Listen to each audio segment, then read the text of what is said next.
여러분 인생살이가 참 이렇게 순풍에 돛단 듯이 참 하고자 하는 일들이 잘 흘러가고 잘 진행이 되면 얼마나 좋겠습니까? 그런데 인생살이가 그렇지는 않은 것 같아요. 순풍에 돛단 때가 있다면 고난의 광풍이 불어닥칠 때도 있다는 것이죠.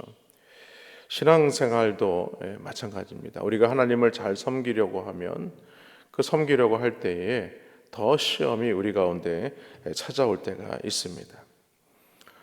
독수리 기도에 한번 진짜 마음 먹고 이때는 좀 기도하겠다. 내가 이 시간은 좀 하나님 앞에 믿음으로 고백해야겠다. 이렇게 작정하고 기도하고 있는 중에 오히려 하나님 앞에 기도하고 엎드리면 일이 잘 되면 좋잖아요. 근데 일이 더 안 풀리고 막 꼬일 때가 있어요. 그때에 우리가 매우 조심해야 되는 게 있습니다. 그것이 바로 무엇이냐면 시험에 드는 것입니다. 시험에 들지 않도록 우리는 깨어 더욱더 기도해야 하는 것입니다. 여러분, 오늘 우리가 이 어려운 때를 만날 때에 가장 중요한 자세가 무엇이겠습니까? 시험이 다가올 때, 그때는요, 믿음의 시험을 당하는 때이기도 하지만 오히려 그 시험의 때를 맞아들이게 되면은 우리는 넘어질 수밖에 없는 것이죠. 하지만 그 때를 우리가 잘 이겨내기 위해서 그때에 오히려 우리에게 믿음이 요청되는 때이다 라는 것을 우리는 잊어서는 안 되는 것입니다.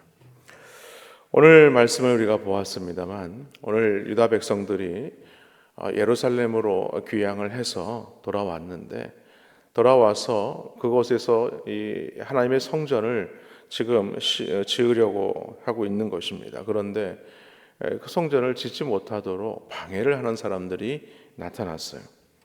사실 유다 백성들은요, 바사왕 고레스의 칙령에 따라서 예루살렘으로 포로 귀환할 뿐만이 아니라 성전을 짓도록 허락을 받았습니다. 그런데 성전을 지으려고 할 때 오늘 말씀을 보니까 대적자들이 나왔다라고 얘기를 하고 있죠. 근데 성경을 읽다 보면요, 놀랍게도 그들은 어떤 사람인가? 그 사람들은요, 하나님을 찾고 하나님을 제사하는 사람들이다라고 얘기를 합니다. 그들이 누구냐면 사마리아 사람들입니다. 그들은 자신들을 소개하면서 아수르 왕 에살 핫돈이 우리를 이리로 오게 했다는 것이죠. 사실 이 이야기의 발단이 바로 여기에 있습니다. 솔로몬 이후에 이스라엘이 북이스라엘과 남유다로 두 나라로 갈라지게 되지 않습니까? 그리고 북이스라엘은 아수르에 의해서 멸망을 당하고 그리고 아수르에 의해서 북이스라엘이 멸망당한 130년 뒤에 남유다도 바벨론에 의해서 멸망을 당하게 됩니다. 그런데 두 나라가 펼친 정책은 좀 서로 다른 것이었어요. 남유다를 멸망시킨 이 바벨론은요, 이 남유다의 말하자면 좀 귀족들과 좀 뛰어난 사람들, 그런 인재들을 포로들을 다 끌고 가서는 자기네 나라의 융화 정책을 펼칩니다. 그런데 먼저 멸망을 당한 이 북이스라엘을 멸망시킨 아수르는 어떻게 했느냐? 다른 민족들을 정복해서는 그 민족들을 혼혈 정책을 한 겁니다. 그러니까 오늘날로 말하면 다문화로 만들어 버리는 거죠. 왜냐하면 나중에 이렇게 혼혈 정책을 하게 되면 자신들의 나라에 대적을 하지 않으리라 그런 생각을 한 것이죠. 그러니까 다른 민족의 정복을 당했던 사람들이 지금 어디 와 있냐면 지금 이 사마리아, 북이스라엘에 있는 이 사마리아에 지금 거주하고 있다는 것입니다. 근데 거기서 태어난 이세들은요, 혼혈인인 거예요. 다문화 가정인 거예요. 근데 문제는 뭐냐면 다문화까지 문제가 되진 않지만 이 다문화를 만들다 보니까 그 사람들이 이방 민족들이 오면서 자신들의 문화와 자신들이 섬기는 우상들까지도 함께 가지고 온 것이죠. 그래서 사마리아 사람들은 거기서 하나님을 섬기기도 하지만은 그 우상을 섬기는, 그러니까 이것도 저것도 아닌 그런 상황이 되고 만 것입니다. 그런데 남유다의 백성들이 지금 예루살렘으로 와서 예루살렘에서 성전을 짓겠다고 하니까 우리가 일찍이 아수르의 왕에 의해서 이곳에 와서 이곳에서 우리가 하나님을 경배하고 제사를 드렸으니 우리도 이 성전을 짓는 일에 동참할 수 있도록 함께 허락해 달라라고 이렇게 지금 요청하고 있는 것입니다. 그러다 보니까 오늘 유대인들과 이 사람들이 오히려 관계가 틀어지게 되죠. 이 이야기를 들은 총독 스룹바벨과 또 그 제사장 예수아와 또 유대인의 이 지도자들은요 단칼에 거절해 버립니다. 그러니까 오히려 하나님을 온전히 섬기지 못하는 자들로 하여금 하나님의 성전을 짓는다는 것은 그들에게는 용납을 할 수가 없었던 것이죠. 그래서 결국에는 이때부터 이 유다와 사마리아는요 원수지간이 됩니다. 그래서 우리가 신약 성경을 읽어보면 유대인들은요 이 북쪽으로 올라갈 때에 사마리아를 거쳐서 가야 되는데 이 사마리아를 지나가지 않습니다. 왜냐하면 원수지간도 원수지간이지만 이 사람들은 하나님을 섬기는 자들이 아니라 생각해서 마치 개와 같이 여겼기 때문이죠. 말하자면 지옥의 불쏘시개처럼 쓰임 받아야 될 사람이라고 생각한 자들이 사마리아인이라고 생각을 했기 때문에 그들과는 상종마저도 하지 않은 것입니다. 그것이 바로 오늘 본문의 사건이 바로 발단이 된 것입니다. 그래서 열왕기하 17장에 보면요, 이 사마리아인들은요 여러 민족들이 모여 사는 곳이 되었기 때문에 그들은 하나님을 온전히 섬기지도 못하였거니와 또 우상을 섬기는 그런 일들을 저지르게 된 것이죠. 오늘 사실은 그러나 그들의 이 제안을 단칼에 거절한 이유 중에는요 이러한 이유도 있지만은 거기에는요 예루살렘에 대한 이 기득권을 차지하려고 하는 음모가 있었다는 것이죠. 다시 말해서 예루살렘은 지금 1차 포로기한 때 총독 스룹바벨이 이스라엘 백성들을 데리고 왔지만 그 인원은 너무나 미미한 것이었습니다. 근데 그 전까지만 해도 어떤 일이 있었느냐, 예루살렘 성벽은 막 무너져 가지고요 그쪽으로 이방 민족들이 쳐들어와서는 그 예루살렘에 살고 있는 사람들의 것들을 약탈하고 사람들을 죽이고 그런 일들이 막 이루어지고 있었기 때문이죠. 그렇기 때문에 그 이면에는요 이 사마리아 사람들도 거기에 동조하는 사람들이었다는 것입니다.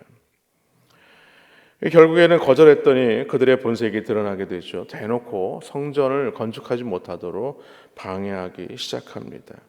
그러니까 자신들이 방해하는 게 한계가 있으니까 어떻게 하냐면 고레스 왕 다음으로 즉위한 이 다리오 왕 때에 바사죠. 지금의 페르시아. 이 페르시아 고위 관리들한테 뇌물을 줍니다. 뇌물을 줘서 이 스룹바벨로 하여금 이 성전을 짓지 못하도록 방해를 하기 시작한 것이죠. 그뿐만이 아니었습니다. 아하수에로 왕 때에는요 아예 예루살렘 주민을 고발을 합니다. 그리고 아닥사스당 왕 때도 자기들에게 동조하는 세력을 만들어서 예루살렘을 끝없이 모함하고 고소하고 고발하는 일들이 계속해서 이루어지게 된 것이죠. 오늘 그리스도인들이요 주의 일을 하다가 부끄러운 일을 당하는 것은요 전혀 이상한 일이 아닙니다. 그거는요 주님의 일을 하다 보면, 믿음 생활 하다 보면, 신앙생활 열심히 하다 보면요 하나님의 말씀대로 살려고 하는 자들에게 시험이 찾아옵니다. 왜냐하면 그거를 마귀가 가장 싫어하는 일이기 때문이죠.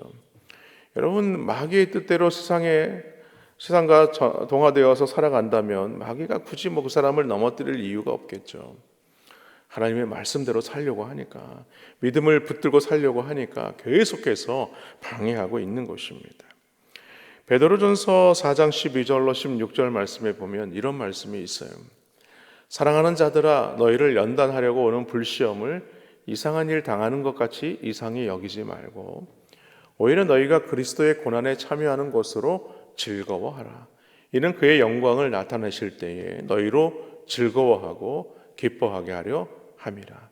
너희가 그리스도의 이름으로 치욕을 당하면 복 있는 자로다. 영광의 영 곧 하나님의 영이 너희 위에 계심이라. 너희 중에 누구든지 살인이나 도둑질이나 악행이나 남의 일을 간섭하는 자로 고난을 받지 말려니와 16절 말씀 만일 그리스도인으로 고난을 받으면 부끄러워하지 말고 도리어 그 이름으로 하나님께 영광을 돌리라. 여러분 그러므로 우리는 시험이 올 때 좌절해서는 안 되는 것이죠. 우리가 정말 부끄러워할 것이 무엇이겠냐는 거예요. 하나님의 뜻을 따르다가 우리가 고난과 어려움을 받는 것 그것이 아니라는 거죠. 받을 고난과 어려움 때문에 우리가 하나님의 뜻을 따르지 않고 세상과 타협을 하는 것입니다. 그것이 하나님 앞에 부끄러운 일이죠. 그렇기 때문에 하나님의 일을 하다가 고난을 당하면요, 오히려 이것에 대해서 오히려 하나님께 영광을 돌려라, 즐거워하라, 지금 이렇게 말하고 있지 않습니까? 우리가 하나님의 일을 하고 선한 일을 도모하고자 하면 반드시 이런 일이 따라오기 마련입니다. 그때에 우리가 하지 말아야 되는 게 뭐냐면 굴복하지 않는 겁니다. 타협하지 않는 겁니다. 그것이 진정한 신앙의 생활이고 믿음의 삶이라는 것이죠. 그래서 우리가 믿음의 길을 가면서 잊지 말아야 할 오늘 시험, 이 시험이 가장 중요한 핵심적인 단어인데 갈라디아서 6장 9절 말씀에 그런 말씀이 있습니다. 우리가 선을 행하되 낙심하지 말지니 포기하지 아니하면 때가 이름에 거두리라 라는 말씀이죠. 그러므로 우리는요 어떤 시험 앞에서 낙심하거나 넘어져서는 안 됩니다. 그 시험이 올 때에 오히려 그것이 우리에게 즐거움이 되고 하나님의 영광을 위한 중요한 기회가 된다라는 것을 여러분 믿으셔서 오늘도 믿음의 자리에서 오늘 이 하루도 이 시험에 넘어지는 것이 아니라 믿음으로 승리하시는 귀한 성도님들 되시기를 주님의 이름으로 간절히 축원합니다.